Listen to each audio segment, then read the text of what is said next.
Hi, friends. Welcome. It is story time again. Today's story is called Africa, Brothers and Sisters. It was written by Virginia Kroll, and the illustrations were by Vanessa French. So come on and pull up your comfy chair, sit back, and enjoy the story. Why don't I have any brothers or sisters? Jessie asked, knowing exactly what Daddy would say. You do, Daddy answered as he always did. Dozens of brothers, hundreds of sisters, thousands of Africa brothers and sisters. Jessie sat back to listen. Some are teachers and some are engineers, Daddy began. And businessmen, like Uncle Charlie, Jessie continued. Yes, Daddy said, and some live in the city. Just like us, Jessie said. Just like us, Daddy said. Some of your Africa brothers and sisters are Igbo, Daddy told Jessie. Are they the yam growers? Jessie asked. Many people grow yams, Daddy said with a twinkle in his eye. But the Igbo are known all over Africa because they grow the biggest, orangest, most delicious yams in the world, Jessie said. Yum! I love sweet potatoes. Daddy smiled his biggest smile, pleased that Jessie remembered. Some of your Africa brothers and sisters are Ashanti, Daddy went on. They weave beautiful, colorful cloth with special designs for all their people to wear for celebrations. Maybe, Jessie said. That's why I love getting dressed up for parties and holidays. Maybe, Daddy said. Tell me about my Africa brothers, the Gera, Jessie begged. They carve marvelous, often monstrous masks out of wood to wear during their dances, Daddy said. Ooh, Jessie said in a scary voice. I like monster faces.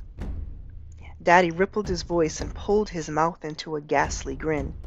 Me too.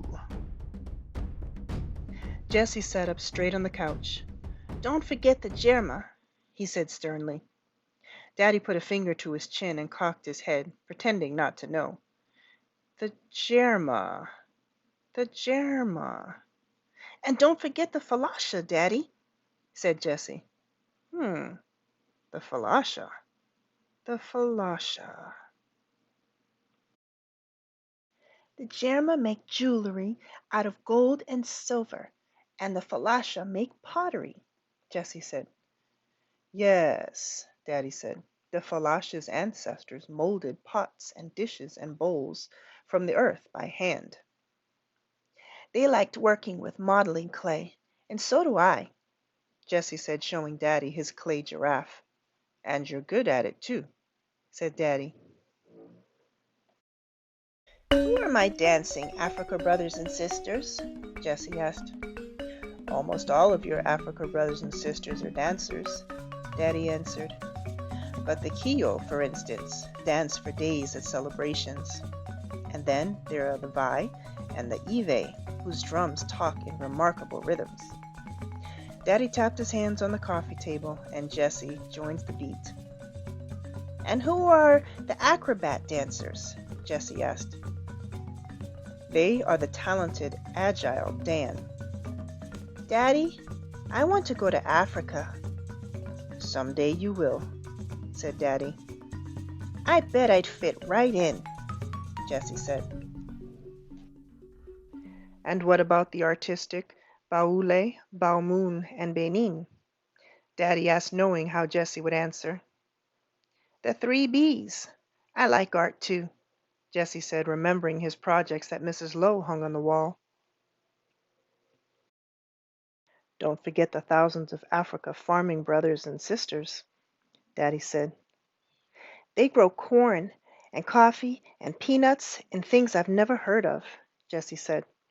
Like what? Daddy asked. Like sorghum and millet, Jessie said. See, you have heard of them, Daddy teased. Some of your Africa brothers and sisters are animal herders, Daddy continued, like the Gia and the Maasai with their cattle. Let me name some, Jessie interrupted. The Fulani and the Kurdi and the Dinka. Wonderful, said Daddy. What about the Wajiniya? Asked Daddy. They're fishermen, said Jessie. Do the Sherbo fish too? In long canoes with huge nets. All this talk makes me hungry. Shall we have lunch? Daddy suggested. Yes, Jessie answered. Let's have fish. Tuna fish it is, Daddy said. Tell me about the turbaned ladies, Jessie said. The ones Mama looks like. They are the Wolof, your Africa sisters from the West. They wind bright printed fabric round and round in a certain way high atop their heads. Did Mama learn that from them? They're the ones. She watched how they wound their head scarves, and now she can do it too. You and I wear hats, Jessie said. Daddy grabbed his hat from the nearby rack and placed it on Jessie's head. Yes, dapper gents that we are, he said. Are the Zulu the ones who weave the fine baskets? Jessie asked. Oh, many people in Africa weave fine baskets, said Daddy slyly. I mean the finest baskets, Daddy, the ones that can even hold water without leaking. Jessie got up and took a basket from the table. Like this one. He showed it to Daddy. That's a Zulu basket, all right, Daddy said. A cherished one. I know, Jessie said. A souvenir from your honeymoon trip. When I go to Africa, I'm going to learn how to weave like that. Jessie saved his favorite part for last. And who are my Africa brothers and sisters, the best storytellers in the whole wide world? They are the gifted griots from all over Africa, Daddy said. When people hear their tales, they come back over and over to hear more. That's probably why we both love this game, said Jessie. Daddy sat back with a proud, happy smile. Could very well be, he said. Could very well be. Did you enjoy that story? I certainly did. I enjoyed learning about many of the African tribes. In fact, here is a guide to help you pronounce the names of the tribes Daddy and Jessie talked about in this book. Go ahead, pause here and give it a try. See if you can pronounce the names. Here is a map of Africa. It shows you where the tribes that were mentioned in this book live. Pause here now. See if you can find the Igbo tribe and the Fulani tribe. If you need help, just look at the list on the bottom left corner of the map, and it'll tell you exactly where these tribes live. Well, thanks for watching, guys.